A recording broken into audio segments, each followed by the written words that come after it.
You're Siamese, bitch. You laughed your balls off watching Slim Shady on the World Wide Web. But did you ever wonder how this magic really happens?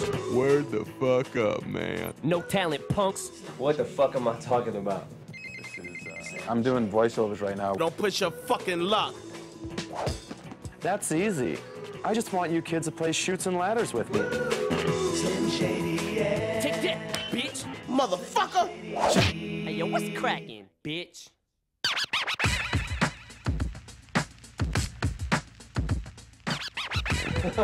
All right. It's really about Eminem, and there's a lot of sides to him. What? We thought it'd be a shame for the world not to see, or at least his fans not to see, because the rest of the world doesn't give a fuck. Yo, Marshall, I'm telling you for the last time, you sweat these bitches like this, they're just gonna play you. MTV came to me and M and said, we think you guys could come up with something. We think you could come up with a show. I have a huge deal. Give me a call. And they had this idea to do this, like, guilty conscience style thing. What the fuck? We do have, you know, have this idea we want to do something funny. And they said, well, what is it? And we said, I don't know, we'll get back to you. I'll handle it. Paul and Em had this creative idea, as Paul had said, with characters. Action. Jenny. The idea was to do webisodes, which are 3 to 5 minutes. I know I can save the day. I met with loads of animators, and I met these guys, Gifted Men, through our agent. Yeah. Told you that we won't stop. We are Gifted Men, and we are Gifted Men.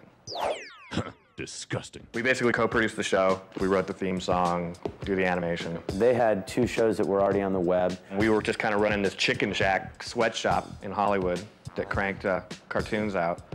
The back seat of a Cadillac would have been maybe nicer than their first office. They realized they could just take advantage of us, and it worked out for everyone. Gifted Men, though, was actually doing animation and was delivering every week. Produce this, ass fuck. Usually it's fun to do the cartoons. It allows me to slip in a character and be able to make up my own shit sometimes as we go along. Em is cool, you know, it's more like we could both vibe, like, cause he's like a funny cat. And we figured if it was a cartoon involving M, that it had to be, you know, extreme. Don't push your fucking luck. Wanted to have at least some substance and, you know, some sort of intelligence behind it.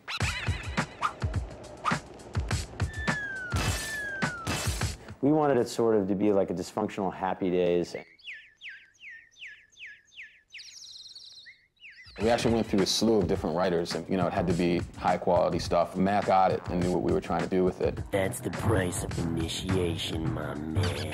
This was really an opportunity to vent a little, you know, and to get crazy. Damn, suck this cock, ho! Also to do something funny. I gotta meet Charlie Sheen and Max, some snitches. So I jumped at the opportunity. We locked him up in a room until he was done, and we paid him very little. But we're bigger than him. Check it out, trick. Just in case you give a shit, here's how they really do it. So what about the Beastie Boys part? I don't have a problem with the Beastie Boys part. I just don't want Slim to say that he likes him. Can we have one of them wearing an Eminem Sucks t-shirt? And, you know, obviously with anything, you go over the script and you make the changes. You still get, like, 19-year-old groupies. I like to know that I'm writing the story that the producers and or the actors agree upon. Can we just get rid of that character? We're not doing it for shock value.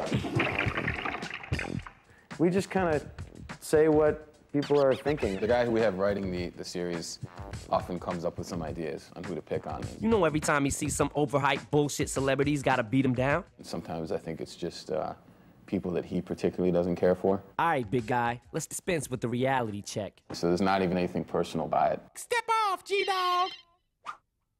Excuse me, that's my agent. The Big D character is based on just like a school bully, and I don't think it's one school bully in particular. Big D's the kind of guy where you just see him in the street, he sees someone in the street, and we'll just step to them and give him his peace of mind. Ken Kniff is just, you know, the funny gay character. Kniff is primarily, he's the point guard through which the offense is run for the plot. Susan is just like based on sort of cute alternative chick who dyes her hair purple You know, Dave is the stoner kid. And Marshall is based on the pre-Eminem days, pre-rapping Marshall Mathers.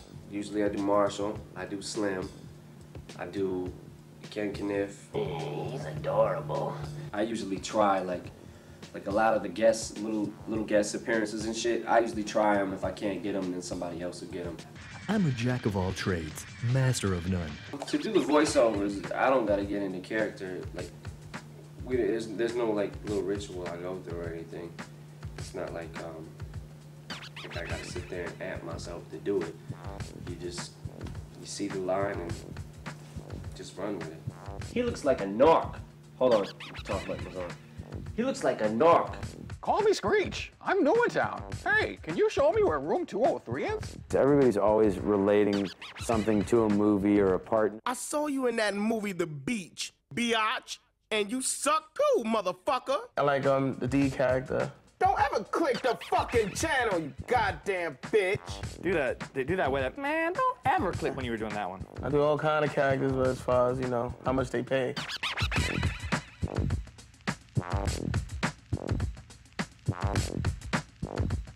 My favorite episode would probably be the South Park one. I think all the guys involved are big fans of South Park, and you know, we love the movie and everything like that, but you know, we had to beat the shit out of their characters. How can you talk with my balls in your mouth? I don't know. I kind of like the Oz episode where Ken Kniff, you know, grabs Napisy's hat.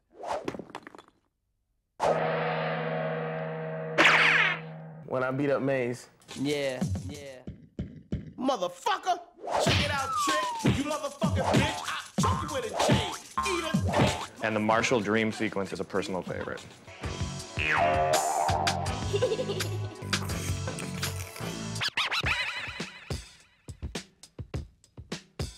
A lot of people, you know, ask and think, you know, is the guy wild? Is the guy crazy?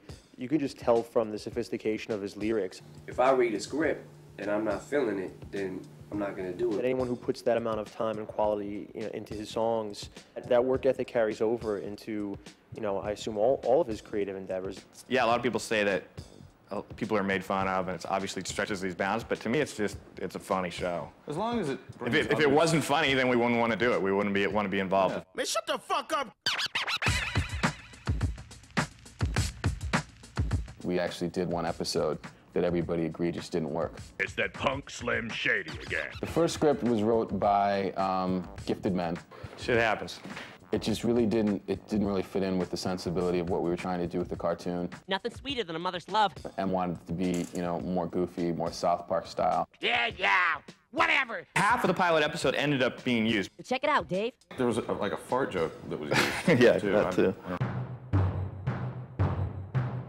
Eminem is, you know, he's a lightning rod now for any type of attention. Yo, that shit doesn't work. When he's not around, it's kind of like Cold trash. Whatever. I dig it. And I know how this shit works. Now we're in control. Yo, these motherfuckers don't mean shit. But now you're doing this. It's just funny, you know. And if it's, you know, if it offends people, then you know it's too bad. It's a cartoon. Marshall, we're gonna make you famous. Well, kiddies, about wraps it up. Hey, what the fuck are y'all looking at? Hey, yo, what's cracking, bitch?